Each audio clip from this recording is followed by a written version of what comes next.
Hello everyone, welcome back to the Rana academy. So last lecture के अंदर मैंने आपको चैप्टर 5 का जो स्पेक्ट्रम था वो मैंने स्टार्ट कर लिया था।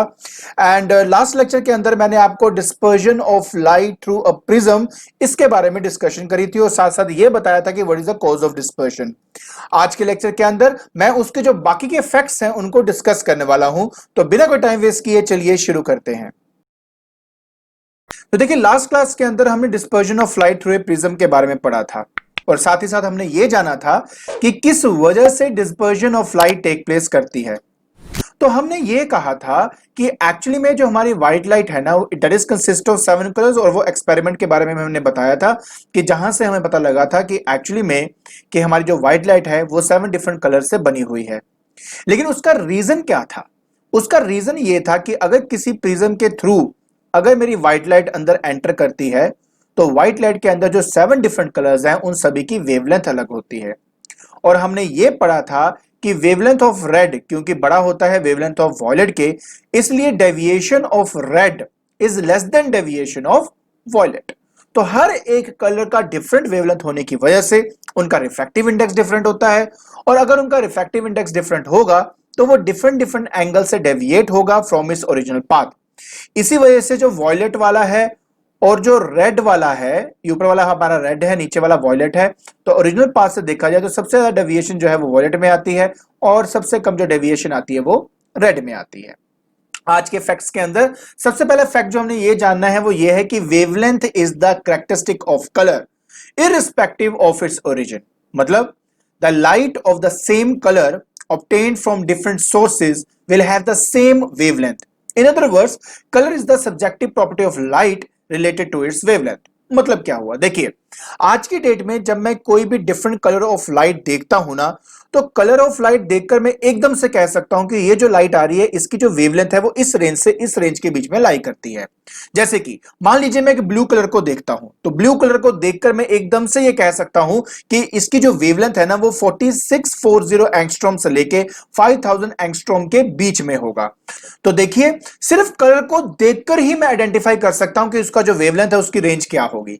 ठीक है ना? सो एक तो ये बात होगी, दैट इज वाई कहा गया कि कलर जो है सब्जेक्टिव प्रॉपर्टी है वेवलेंथ का। मतलब कलर देखकर मैं वेवलेंथ के बारे में जान सकता हूं। और दूसरी बात यह भी है कि किसी का स्पेसिफिक कलर क्यों है, उसी वेवलेंथ ऑफ लाइट की वजह से। देखिए, हर कलर का अपना एक स्पेसिफिक वेवलेंथ होता है। जितनी वेवलेंथ ज्यादा होगी उतनी फ्रीक्वेंसी कम होती है, मतलब उस लाइट की जो एनर्जी है उतनी ही कम है। तो जब वो हमारी आंखों के अंदर एंटर करती है तो उसका जो इंपैक्ट है वो डिफरेंट होता है, इसलिए हमें डिफरेंट डिफरेंट कलर जो हैं वो दिखाई देते हैं। तो किसी मतलब अगर मैं कहूं कि रेड कलर मुझे रेड ही क्यों दिखाई देता है, तो उसका रीजन ये है कि उसका जो वेवलेंथ है वो डिफरेंट है, इसकी वजह से हमें वो रेड दिखाई देता है। तो कोई भी स्पेसिफिक कलर हमें वो कलर क्यों दिखाई देता है, सिर्फ उसके वेवलेंथ की वजह से। आई होप आप ये वाली जो बात है वो समझ गए होंगे। और दूसरी सबसे इंपॉर्टेंट बात यह है, देखिए कि आजकल जो वेवलेंथ है, देखो यहां तो मैंने आपका एंगस्ट्रॉम में रिप्रेजेंट किया हुआ है और एक एंगस्ट्रॉम आपका 10 टू द पावर -10 मीटर के बराबर होता है। लेकिन आजकल जो हम वेवलेंथ लेते हैं वो नैनोमीटर में लेते हैं और एक नैनोमीटर आपका 10 टू द पावर -9 मीटर के बराबर होता है। क्लियर हो गया? तो सिंपल सी बात यह है आपकी कि अगर मैं 1 नैनोमीटर और एंगस्ट्रॉम को रिलेट करना चाहूं, 1 नैनोमीटर और एंगस्ट्रॉम को रिलेट करना चाहूं, तो वो 10 एंगस्ट्रॉम के बराबर होता है। ठीक है? तो ये छोटा सा फैक्ट था, पहला फैक्ट था बेसिकली इस पर्टिकुलर पार्ट के बारे में। चलिए अब नेक्स्ट फैक्ट की तरफ चलते हैं।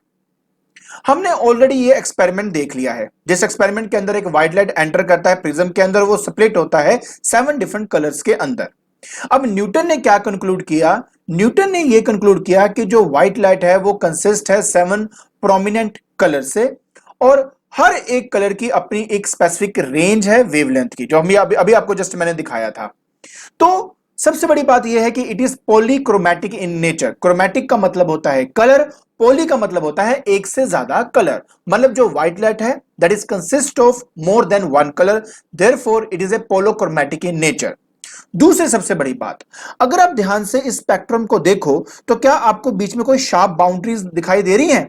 मतलब आप एक स्पेसिफिक बाउंड्री तक नहीं कह सकते कि यहीं तक वॉयलेट है, नहीं, उसमें थोड़ा सा ब्लू भी आपका मिक्स होगा, मतलब there is no sharp boundaries between all the colours. तो यही इसका हमारा नेक्स्ट फैक्ट है जिसमें कहा जाता है कि there is no sharp boundary lines separating the colour, और हर एक कलर की विड्थ डिफरेंट हो सकती है, जो different colour have different width on the screen. Clear? आगे देखिए, नेक्स्ट बेटा हमारे पास ये है, अब आप प्लीज इसको दोबारा ध्यान से देखिए कि अगर एक रे ऑफ लाइट एंटर करती है तो आपने देखा कि पहले फेज में ही वो स्प्लिट हो जाता है, फिर सेकंड फेज में जाकर वो फर्दर स्प्लिट होता है, मतलब फर्दर रिफ्रैक्शन टेक प्लेस करती है, जिससे ये और एक दूसरे के दूर दूर हो जाते हैं।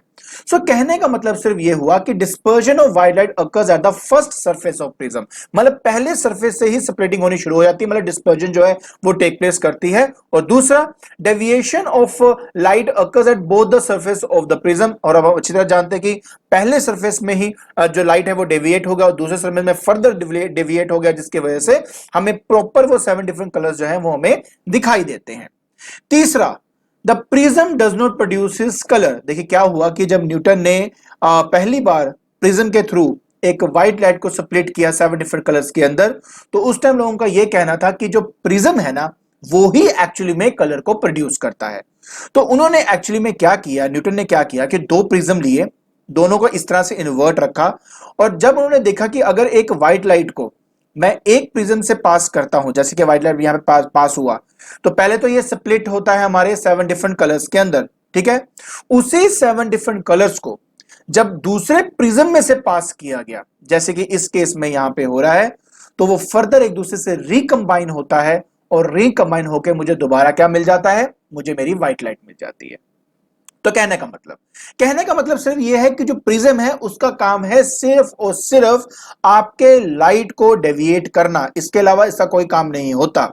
इसके अलावा एक छोटा सा एक्सपेरिमेंट और भी था, उसमें उन्होंने क्या किया कि देखिए, मान लीजिए कि मेरे पास यहां पर क्या है, एक प्रिज्म है, और इसमें से मैंने व्हाइट लाइट जो है वो मैंने पास करी।